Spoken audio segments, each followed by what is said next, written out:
Thank you, everyone. Are there any non-agenda items this evening from City Council or city teammates? Nothing from us, Mayor. Okay. We will move on to proclamations and recognition. The first proclamation tonight is, the only proclamation tonight is to proclaim October 10th as World Mental Health Day. So that is 2 days from now. And I think it's incredibly important to talk about our mental health. One of the conversations that I recently had when interviewing our Tigard Youth Advisory Council is a lot of the students, that's what they want to talk about. I think the U.S. Surgeon General has done a lot of speaking about mental health, whether it's the impact of social media on our students, probably adults too, as well as the mental health toll it takes on being a parent. And everything that goes along with it. And I think we don't talk about it enough. People ask me all the time, hey, Mayor, how's it going? And I'm like, I'm tired. And they don't expect that because we are expected to say that we are fine and to go about our days. But I think it's really, really important that we continue to talk about how we're actually doing and the toll that it takes on our everyday lives. And also the Surgeon General talks about an epidemic of loneliness across our country and the importance of being together in community and the effect that it has on mental health. So I love all of the activities that we do, including things like El Tigre Fest this weekend, which from noon to 9 had individuals just coming together in community to celebrate and spend time together, and how activities like that improve our mental health. So it's a soapbox I can get up on and talk about any day of the week, but I think it's really important that we talk about it. So this proclamation is incredibly important. So please take care of yourself, think about yourself, and think about things that you can do to improve your mental health. The next item on the agenda is the Government Finance Officers Association Award recognition. And I'd like to invite up Finance Director Kang to talk a little bit about what that award is. And also Assistant Finance Director McClung. Welcome. Good evening, Mayor and Councilors. My name is Eric Kang, Finance Director. I am pleased to bring forward the city's 38th consecutive award from the Government Finance Officers Association, the Certificate of Achievement for Excellence in Financial Reporting for the 2023 fiscal year. The Certificate of Achievement for Excellence in Financial Reporting is the gold standard awarded by the Government Finance Officers Association, an organization that represents over 20,000 government finance professionals in the United States and Canada. This award represents the city's commitment to financial transparency and for going above and beyond the minimum reporting requirements in the Annual Comprehensive Financial Report, also known as the ACFR. For the community members that may not know, the city undergoes an audit every year and publishes the document, the ACFR, on the city's website. This is a 300-plus page document that reports on the city's financial activities, footnote disclosures, statistical data about the city, and as we speak right now, the team is going through the audit for the most recent fiscal year ending in June 30, 2024. And so for this award in fiscal year 2023, the city received an unmodified opinion or a clean audit that was shared with council earlier this year. One thing to highlight that's unique about this year is that the fiscal year 23 audit coincided with the turnover of some key positions in the finance department and also included the launch of Tyler that happened coinciding in October 2023, which was a monumental effort. In addition to that, the city received a perfect proficiency rating from the GFOA for the second year in a row. I want to personally extend my gratitude and recognize the achievement of my teammates that work in the finance department for going above and beyond for this accomplishment. And tonight I'm asking council to recognize their achievement by presenting the award for financial reporting achievement. And would love a picture with council.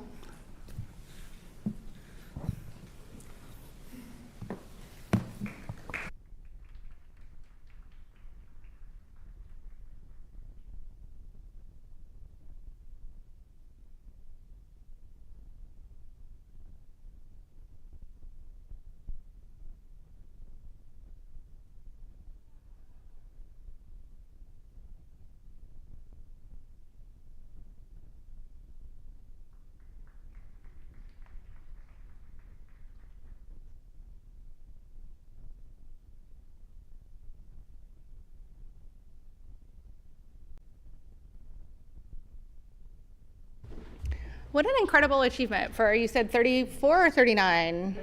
38 years. That's just so many years of just a high level of expectations on our finance team to really just do a wonderful job and to have that 100%. Other mayors brag about their bond rating and different things, and I'm like, yeah, come at me. And I brag about our finance team all the time. So I just want to extend my heartfelt thank you. I know that includes long hours and lots of work and lots of digging and T accounts sometimes to figure things out. And we really appreciate that work, and it's coming through in these incredible awards that you're achieving. Does anyone else have anything they'd like to add? Okay, thank you so much. We now have public comment. If you'd like to call in, please do so now to get into the queue. The phone number is 503-966-4101, and anyone wishing to comment by video should also log in as well. And we will start off with follow-up to previous public comment with City Manager Reimer. Thanks, Mayor. Well, good evening, Mayor, councilors, members of the community, and my teammates. At our last meeting, we had one written comment about Just Compassion funding in the TCAC testimony. And then we also had an in-person comment on speeding cars in the Metzger neighborhood. So speeds in that area. We have followed up with both and provided responses. Thank you. Thank you. Next item, we will have Board Chair Engel to give us the Tigard Chamber of Commerce report. Welcome, Mr. Engel. Thank you. Good evening, Council. I think you should have the update in front of you. A few things I want to highlight. We have anything from dog costume contests to ice cream and a few things in between, so bear with me, please. The board tomorrow is going to have their annual strategic planning meeting, and this is going to help us map out our 3 to 5 year plan for the chamber, which I just learned we're going to be around for 75 years, apparently. So, yeah, that's pretty cool. Leadership Tigard, we had our SimSoc event this month, and we really want to thank especially those of you in the room there who helped participate in that activity for us. It's very important. It's an impactful day. We're looking forward to another wonderful year of leadership education for our cohort. In terms of the education, advocacy, and building a strong economy, I just want to reiterate some of the endorsements that we are still very, very positive about. For 4-year Tigard City Council seats, Jeanette Shaw, Maureen Wolf, Jake Schlack. For the 2-year Tigard City Council seats, Faraz Godussi and Gabriel Eligio Velasquez. And finally, State Representative Ben Bauman. And we do have candidate materials for most candidates at the Tigard Chamber office if anyone is interested. Chamber was featured on several news stations regarding our no stance on Measure 118, and we discussed this last month. You see contact information there if you or part of your organization would like to go on the record as being opposed to that measure. We encourage you to educate yourself and look into this. Again, a resounding yes for schools. Once again, we're supporting the Tigard 12th School District local levy renewal. Again, continued streak of voting yes for our schools. State of Business, Building and Sustaining a Thriving Workforce was presented by Umpqua Bank and was held September 25th at Broadway Rose. We are grateful for the businesses who took the day to be with us to discuss the current business climate. The panel that I had the chance to participate on, I think we had a very good, robust discussion and dialogue with the audience there. If schedules allow for more elected officials to be there next year, we would very much love to have you. The farmers market runs to the last weekend of October. So just so you know, we will be ending the session with our annual dog costume contest. Also feature a ribbon cutting for Wolfies, and we'll be having specials for all your dog grooming needs. And I just want to put in a plug for the ice cream truck. They're really good. If you haven't been there, or if you have been there, I encourage you to go back anyway. It's worth it. Finally, save the dates and just a few reminders, especially for council members or public members. If you just want to get out there and interact with some members of the community and the business community, swing on by if you can to some of our Good Morning Tigard events. We're getting really good turnout. It's a great way to learn first person, what it's like to be in business, where people work, some of the challenges they're facing. The dates, Musimac Marketing, one of my favorite marketing firms in the area, 10-year anniversary ribbon cutting on October 10th. Meet the Candidate Mixer on October 16th. After hours at Harvest Moon on October 22nd. Just want to pause and remind everybody how much the city was important in incubating that business that has now moved into brick and mortar, and their beverages and their food are really, really good. And I think one of the reasons they're still going is because the city gave them the chance and the resources. So thank you. Ribbon cutting for Expedia Cruises, October 29th. Speed networking, again, a really good way to get a quick dose of just all the variety of businesses, not only in Tiger, but the surrounding area. We get a lot of participation. Trick or Treat Main Street, downtown Tigard, October 31st. Those kids are adorable. I encourage you to go. It's just really fun. And of course, please follow us on LinkedIn, Instagram, Facebook for the most up-to-date information. Wow, that was a lot. Any questions?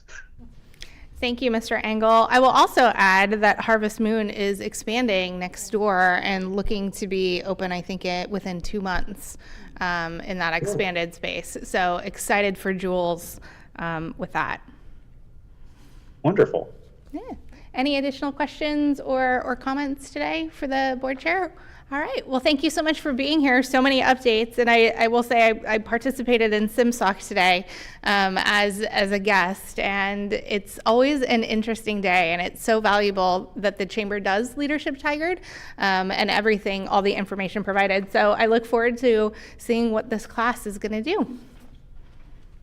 Thank you very much. We appreciate you too, Council. Have a wonderful evening. Thank you. Next, we have our Tigard High School Student Envoy with ASB President Maddie Vogel. Come on up. Welcome. Hello. Let me just pull up my report. Okay. So the school year is in full swing. Everything has been going great. Definitely just getting adjusted, especially the freshmen, just getting used to things. Just to continue with our high school vision for student success, that means that all students will be choice ready, whether that is to go to college, trade, whatever that looks like after school or after high school ends. Also, just to restate, we have a new school motto. It's "We care, we seek knowledge, and we never give up." That's kind of what we've been just directing our leadership skills toward this year, making posters with it, really just giving that to the student body. Some important dates coming up. We have family partnership days. Those are what have been previously called conferences, but it's a really great way for the families to connect with teachers. This will be on the 24th and the 25th of October, as well as that whole week is our homecoming week. So there's homecoming, everything, the parade, the dance, the football game, the assembly, all of it, and Powder Puff. It's very exciting. So that whole week is just very, very busy for the school. Lots of fun events. We've been advanced leadership. When I say we, I usually mean advanced leadership. We've been working really hard just getting the student body adjusted, working with our Link Crew.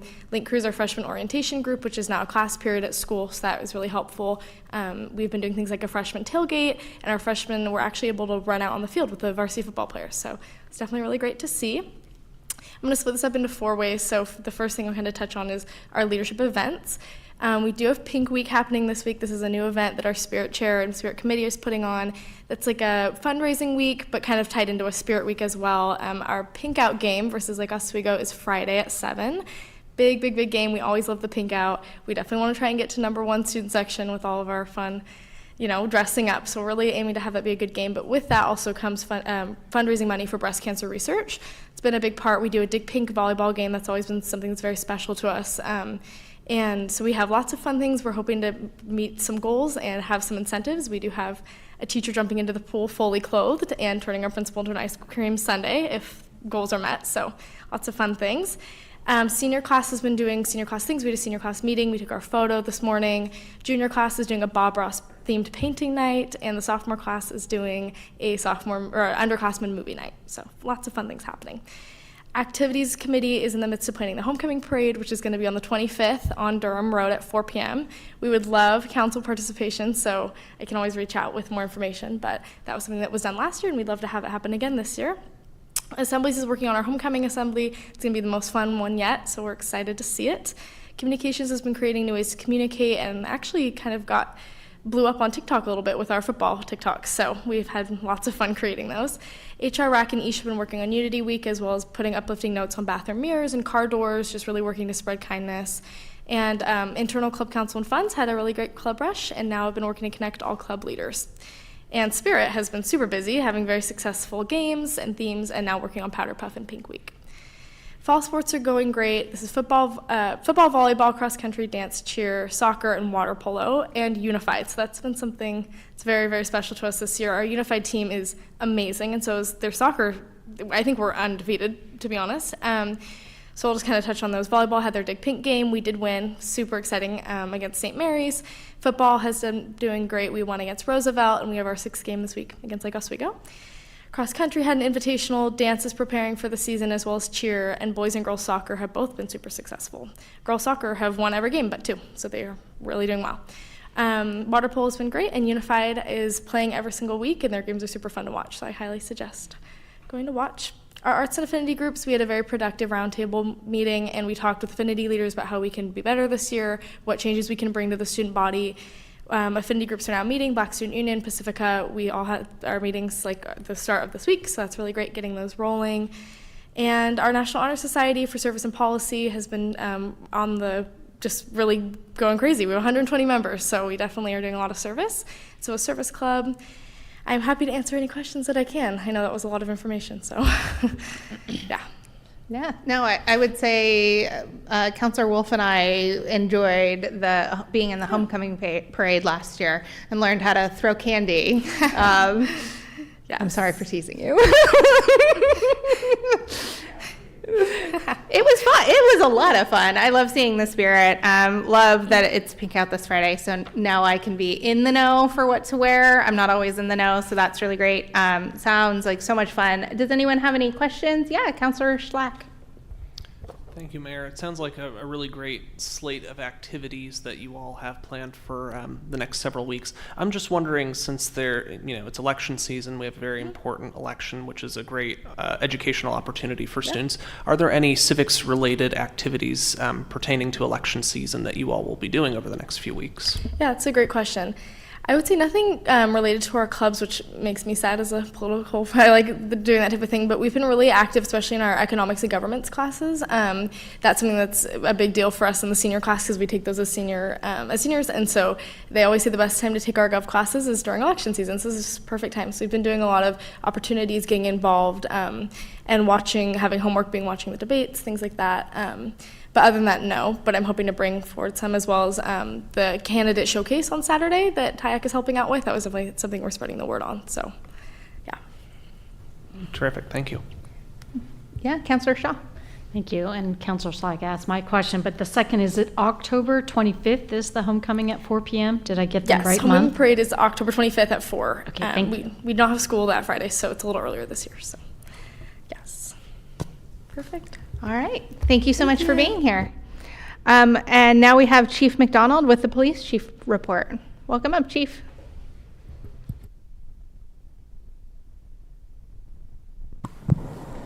Good evening, Mayor, members of council. Jamie McDonald, I'm your police chief, and I've got the information for the September dashboard. So what you see before you tonight is that's the main rundown of how things are trending here in the city. One of the things I wanted to point out is that there are a few of the areas that are actually trending in the green, which is really where we'd like them to be, right? And the nice thing about that is we're starting to hear that there's a reduction, especially in person crimes, as you start to look at some of those like domestic violence and assault. Those are reasonably consistent across the country. I was reading a report yesterday that FBI had just released, and they're talking about how they're starting to notice a reduction across the country. So Tigard is generally tracking, especially when it comes to what they would call violent crimes or person crimes. Some of the property crimes we've discussed over the course of this year, theft and then organized retail theft, we talked about why those have trended up, and then really I believe is still consistent with we're just getting better reporting is what it is. People are actually calling us and making those reports.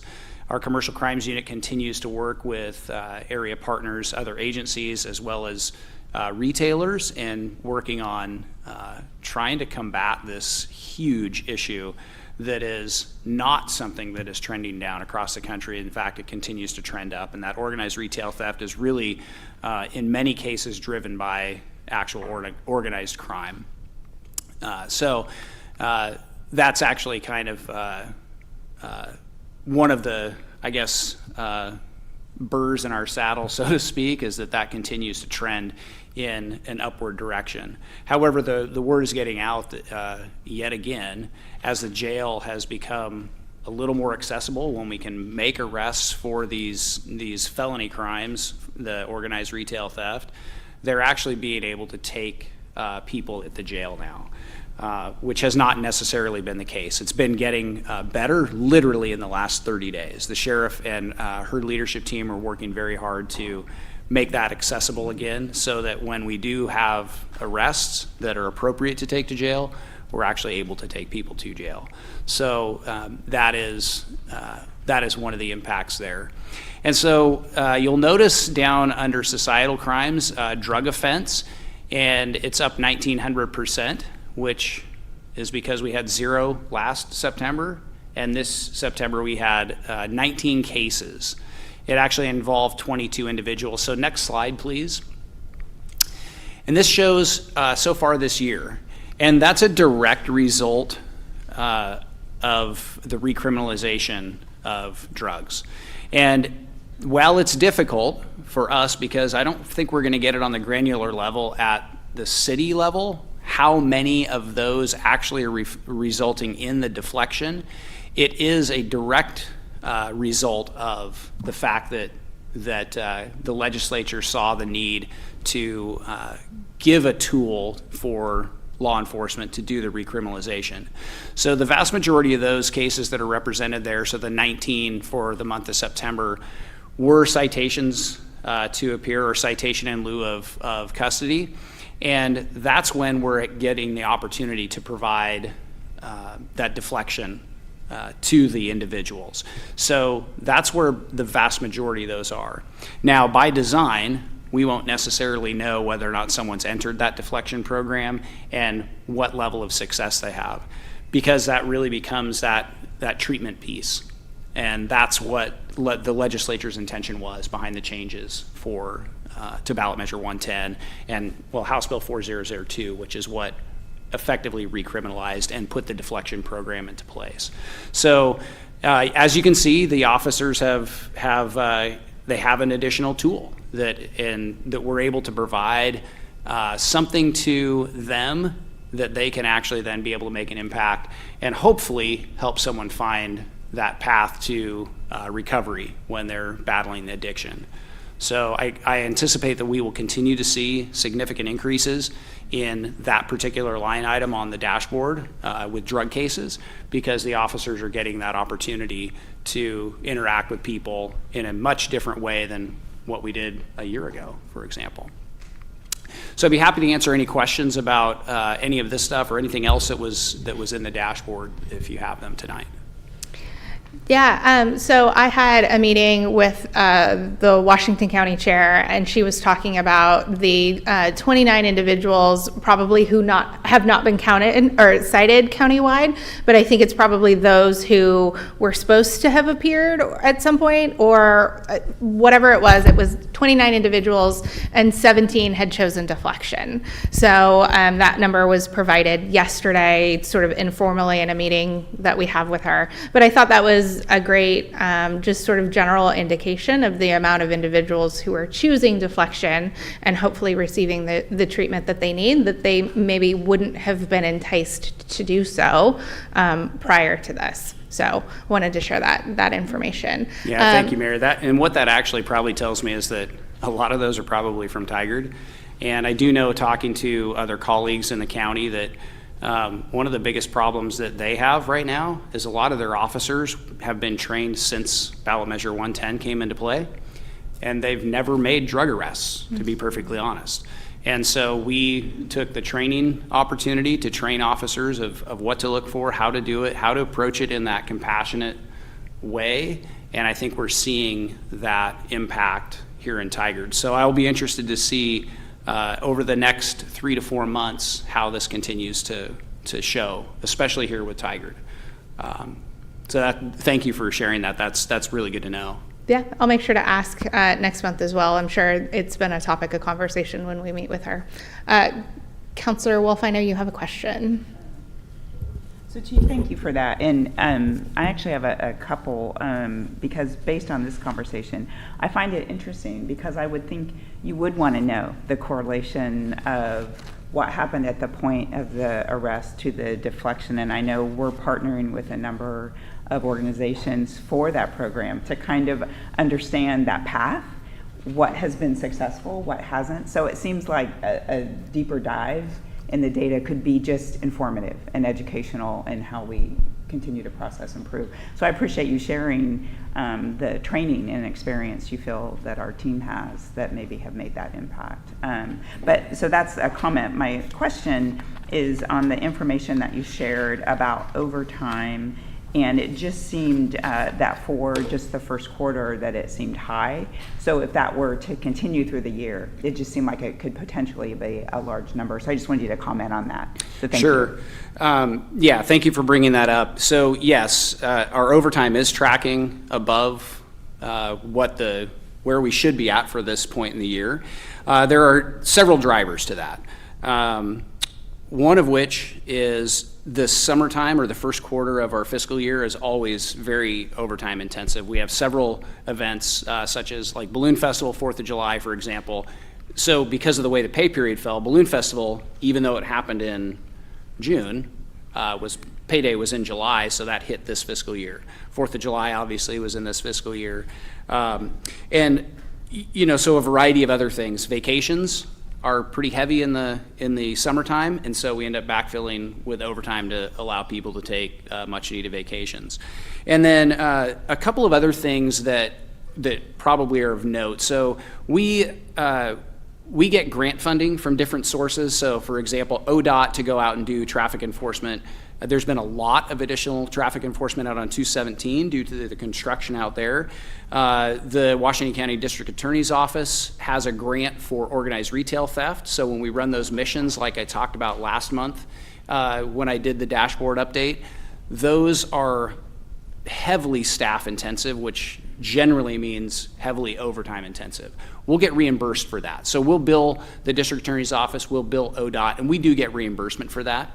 The way that it shows back up, it won't necessarily show as reducing our percentage on that, but the city does get reimbursement. It comes back to the general fund. So there's a bunch of different drivers, and generally our first quarter of the fiscal year shows a lot more overtime because of a lot of those events that we have during this first quarter. Any additional questions? Council President Hu? Thank you, Mayor. Yeah, Chief, you mentioned the situation that Washington County Jail has gotten better. Do you know why? Staffing. Their staffing is getting better. It's getting better. I won't say that it's fixed, but it is getting better. And the sheriff and her team have been working very hard to get that get their footing back under them, and it is better. And it shows signs of continuing to improve all the time. In fact, I was talking with the undersheriff last Friday, and they have the biggest class of trainees internally currently that they've ever had that will go to work in the jail. It'll be several months before they're able to be solo in the jail, but the biggest one they've ever had is currently in training out at the sheriff's office. Thank you. And I also want to thank you and your team and the Public Works for having the open house. It was a lot of fun and very informative for me, at least. Even though I've been on the council for almost 2 years, I still learn something new every day, and I see a lot of exciting community members and even our state representative Courtney Naron show up, and she and you had a long conversation. We did, so yes. That's a great opportunity for connecting at different government levels. So thank you. Yes, absolutely. Councilor Shaw? Thank you, Mayor. And thank you, Chief. Just to go back to the societal crimes and call the drug offense being 1,900%, it's shown in red, but really to illustrate that that's positive, because it means that HB 2000 or 4002 is working, and that these individuals, though being arrested, they have the opportunity for diversion. So I know sometimes we see things in red and it's a huge number, but in this case, HB 4002 is working. So I hope we're also going to share that with our legislators. Yeah, and that's one of the things in talking with our legislators that they want to know. And I have had some conversations, and I think they recognize that maybe by the time the session begins, end of January, and especially as the session continues early next year, they'll have some better informed information to be able to help them decide if it's headed in the right direction. I think that by the first of the year, we'll have a fair idea of where we're headed with the changes. Yeah. Thank you so much. Absolutely. Appreciate you. The next item on our agenda is public comment, written public comment, and we did receive 2 yesterday by noon. Lindsay Voorhees and Anna Murphy both had comments regarding the Just Compassion Shelter Expansion Grant application. And for in-person public comments, Assistant City Recorder Raimundo, do we have anyone signed up? Not at this time, Mayor. Okay, thank you so much. And Mr. Wold, are there any phone callers in the queue or anyone wishing to comment by video? Mayor, there are no callers in the queue and no requests for video comment. All right, thank you so much. We will now turn to City Manager Reimer for the City Manager report. Thanks, Mayor. Good evening again. Just 2 quick things. One is the mayor's referenced, El Tigre. I just want to say thanks to our many teammates, Leandro for sure for his efforts, Jenny who he works with, Public Works, Police, list goes on and on. So also community members that volunteered to help us out, our elected officials that were present both here and at the national level. So we appreciate that. And I know hearing from others that our community appreciated that as well. So this is our 3rd event. Obviously, the first time was at Dirksen. Now we've been at Cook Family Park twice, and it just keeps growing, right? So we'll see what the future holds for this event. But thanks to everyone. And then I also want to thank my 32 teammates for joining me today at the Northwest Public Employees Diversity Conference up in Portland at the Convention Center. 1,000-ish participants from around the region, from Southwest Washington, as well as the Portland metro area. So thanks to the leadership team that was there, many others, many good sessions, great discussion, and I think all of us are taking tidbits back that we can bring back here. Just so you know, Tigard's been a sponsor of this program for many years, and so we're proud to always have our name up there along with other public agencies for promoting this. So that concludes my remarks. Thank you. Thank you. Does anyone have any questions or comments?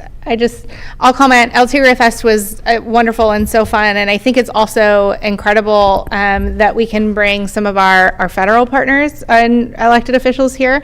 We had Congresswoman Andrea Salinas, who was able to come, and Senator Ron Wyden, and it is just so fun to walk them around and have community members stop and go, "Senator, hello."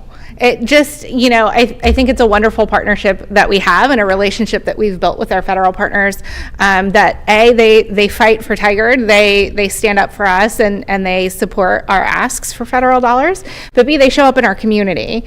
I was able to have them talk with Cooper Mountain Ale Works as well as Harvest Moon and just general community members, and their first questions, both of them, how is business? What are we doing? Is there anything we can help with? And that resource is really incredible to have them care so deeply about our community. And on top of it, El Tigre Fest was just so fun.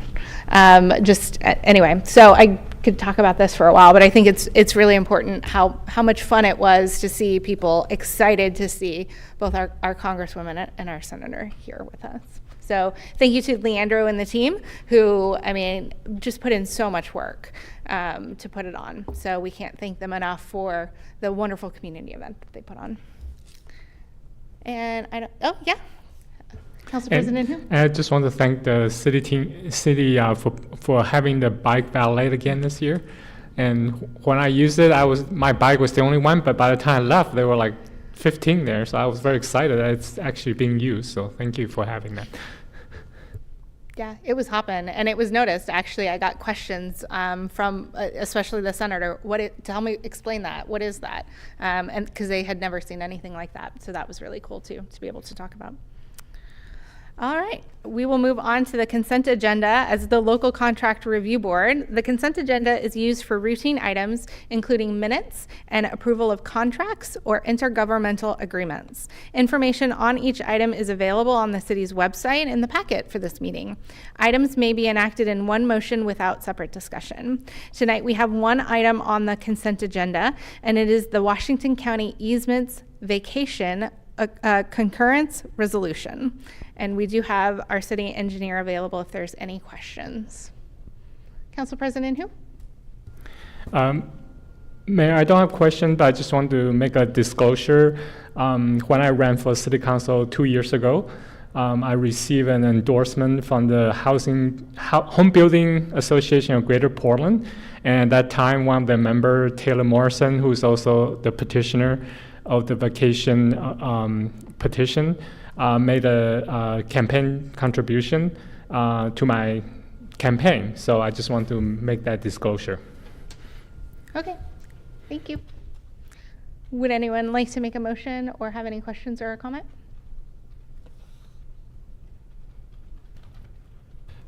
Mayor Lube, I move to approve the consent agenda as presented. I'll second. It's been moved and seconded. Are there any questions? Seeing none, all of those in favor, please say aye. Aye. Any opposed? All right, the motion is adopted by unanimous vote of the council. The Town Center Development Agency consideration of a development assistance agreement has been rescheduled to next week, October 15th. And the next item is the city manager recruitment item. So last week, if you'd like to come on up, Laura, our HR director, Laura Gomez, is going to join us tonight. So our city manager, Reimer, has let us know that he will be retiring. And so it is now our responsibility to start the process, the ever-long process of recruiting and hiring a new city manager. It's going to take many months, hopefully, especially over the course of Thanksgiving and Christmas and those sorts of things. And so tonight, we are having a public discussion, and it is my hope or my request that we kind of do two things, that we pick a subcommittee of the city council to kind of work with Laura, who is going to kindly be our executive sponsor of hopefully a contract with an outside recruitment firm, to really focus on getting the information set up, soliciting opinions, and starting the process, with the final decision always coming before city council, but not necessarily being involved in the day-to-day work. Laura has so very kindly submitted 5 firms for us to seek a request for, just quotes and those sorts of things. So this subcommittee would review and help make a decision and recommendation before the council, and then continue to work on what the outline may look like. And again, with everything coming before city council, that allows us to be more nimble and more efficient, rather than having to have a huge public discussion for every decision point. Laura, did you have anything to add? No, just for the record, my name is Laura Gomez. I'm the HR director. Thank you for letting me be here this evening, Mayor and Council. Yes, you summarized it quite nicely, actually. I just provide you with a more detailed scope of work and overview. And correct, we do need to, I think the recommendation is to have a working group assigned and approved so that we could work together, and understanding that the holidays might put a little bit of a timeline change in the expectations. And as we know, our city manager has provided his notice that his final day will be February the 8th, 2025, and that will be here tomorrow, it feels like. So I appreciate this opportunity, and here to answer any questions if you have any this evening. Yeah, I realize I am the only one who has been through this recruitment process before. Councillor Shaw joined us in the process once she was elected. And so it has also, I have reached out to the candidates with the same expectation that once the election has sort of become apparent who the winner is, to invite those individuals to be a part of the hiring process as well. So that information has gone out to everyone running to flag them. We've also sent out a general survey to the entire city team staff, asking two very basic questions. What are you looking for what characteristics are you looking for in a city manager? And what are we going to be facing in the next 2 years that this individual will be charged with leading? Which, for the first time, in my opinion, it's really important to get these opinions up front as we're developing this candidate profile, rather than start to get the opinions on the end when they only have a few candidates. And so we've sort of gotten the ball rolling, but nothing official has been done. So again, my request, simply because Councillor Wolf literally does this recruitment in her day job for superintendents, that she would be a great person with a keen eye, as well as myself, to look through some of these things to be able to present really great information to you for review and final approval on this process. Questions, comments? Yeah, Councillor Shaw. Great, thank you so much for providing this information, and I look forward to reviewing it since we just got it tonight. Since I just want to make sure we're clear on our role as the council and as the mayor, because we're really driving policy, not administrative issues, the day-to-day management. So I want to make sure, Laura, that you're going to be intimately involved. I'm assuming that you'll be point on this process. Yes. Okay. Great. And then, as you mentioned, Mayor, I was involved early on as an newly elected candidate, and I actually, quite frankly, would like to see each one of us be engaged. I don't want to see a subcommittee, because I think having a city manager is going to be that important to each one of us, including our two newly elected, well, by that time, they'll be elected. So I'd like to see us all, I think we can move more nimbly, and we've proven to move nimbly as a council. So I'd like to see us each have a voice in the city manager choice. But that's one comment. And then second, I'd like to also recognize City Manager Reimer for providing us with 4 months. I think that's incredibly generous. We appreciate that, and sad to see you retire, but we look forward to helping celebrate, but we're going to wait till next year. Thank you. Just as a point, thank you for your perspective. As a point of clarification, all final decisions on everything does go through City Council, and there's plenty of opportunities to weigh in. And I sort of disagree that we can be nimble and efficient with our process by having to make group decisions in council every week on every specific item. So that's just my perspective. Councillor Wolf? Thank you, Mayor. And I ditto Councillor Shaw's comments to Steve. Thank you for tremendous service, and congratulations on that decision. And the only thing that I guess I would add is I do think this hire and the relationship to council is different, because this individual is our only employee. So I think our relationship, and then also potentially using an executive search firm, navigates that a little bit differently, but certainly having staff and that support. But I think the dynamic is a little bit different with the role of city manager. And the only thing I agree with the mayor, that absolutely on those candidates that really come forward as key potentials to fill the spot, we all have one vote. Right, that's got to be a collective decision and public process. And of course, I mean, interviews are in executive session for this position. But I think in some of those ideas where Mayor Lube said to be nimble, it's to look at RFPs, to look at executive search firms, to try to narrow that down and not do all that in a public process, because we have to schedule that. It has to be, because we obviously can't have those conversations except in public for those kinds of decisions. I hope that makes sense. But I think that's the only goal, and that's a system I guess I've worked with, whether that's the chair or the executive committee on school boards, that there's a smaller committee that does some of that work behind the scenes, just so it moves more quickly. Just thank you. Yeah, Counselor Shaw. Great, I really appreciate that perspective, Counselor Wolf, thank you. And I agree with a lot of what you've had to say, including that it is our only employee, and so I think that's why it's important. I'm not sure who else would be envisioned to be on the subcommittee, so maybe we could have that discussion, but that would be why I have some passion about this. Thank you. Counselor Schlack? Thank you, Mayor.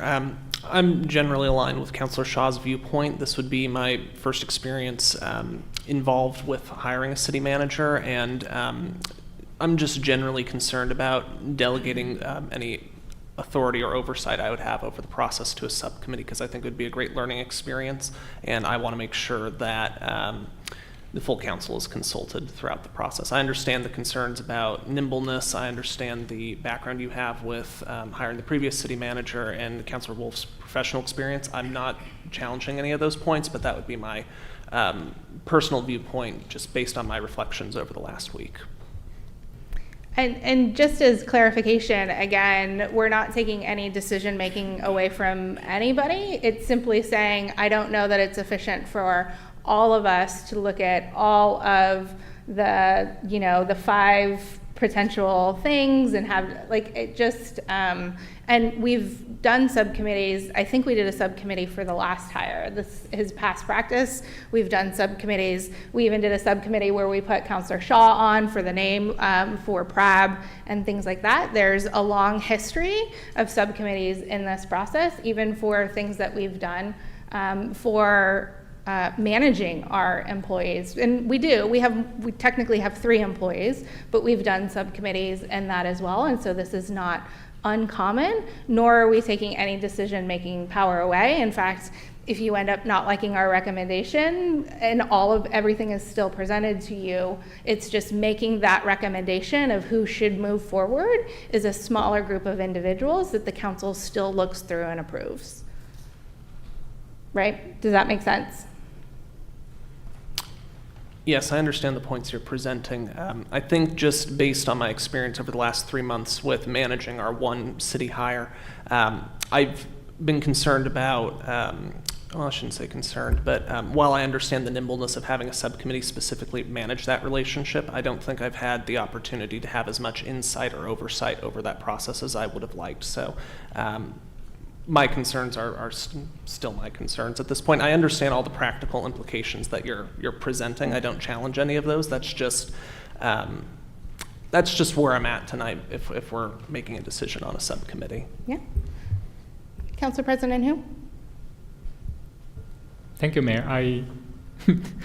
This information was just presented to me 15 minutes ago, so it's hard for me to understand what I really don't know what this subcommittee would do, actually. So I will feel more comfortable if there's a written document saying what this subcommittee would do and what they will be presenting and what this council would present. Otherwise, it's hard for me to make a decision right now in abstract. So yeah, so that's where I'm at. So I will not be able to appoint a subcommittee tonight without knowing more about what the subcommittee will be do exactly. So.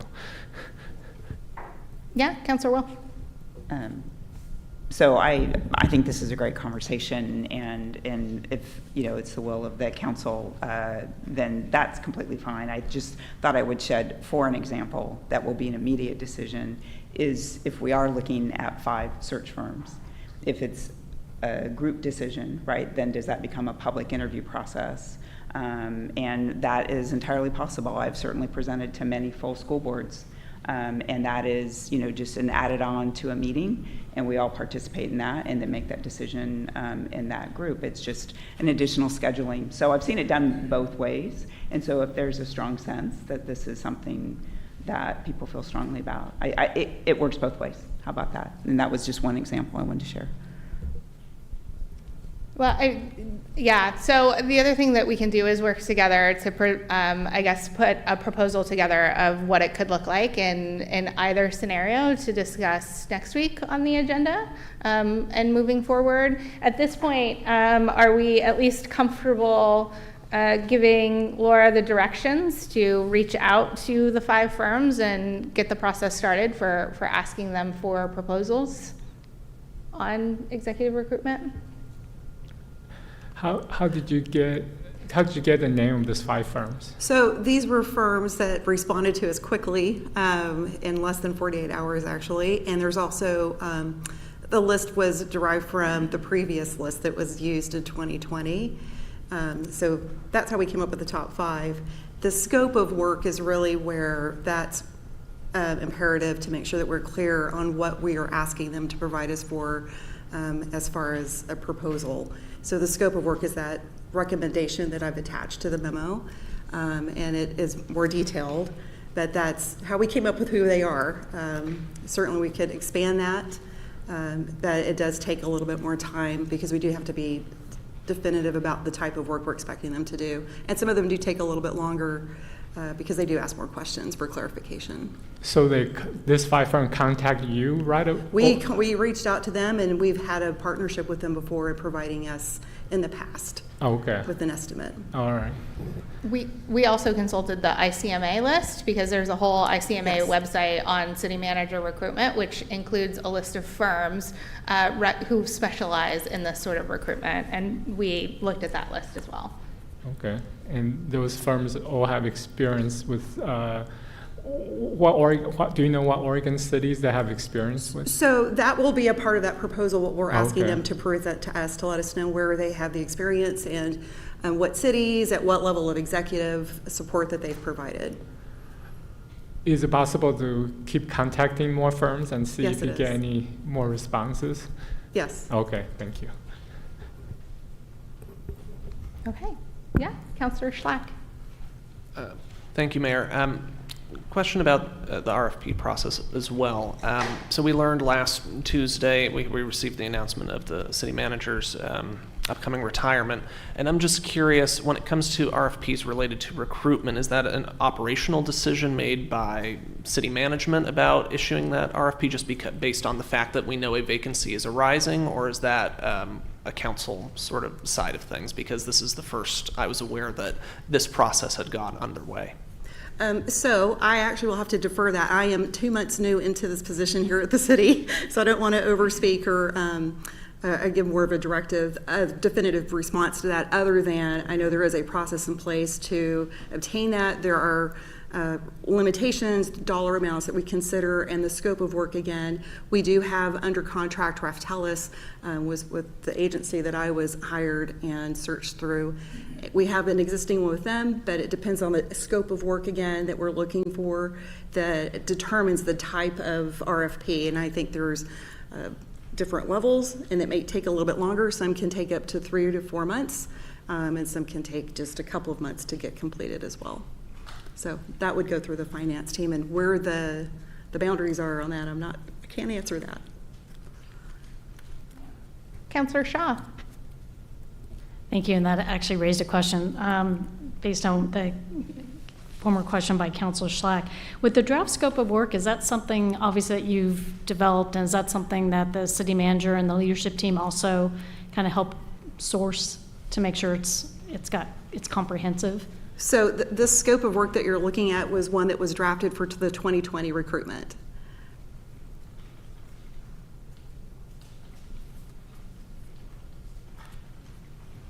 Any additional questions?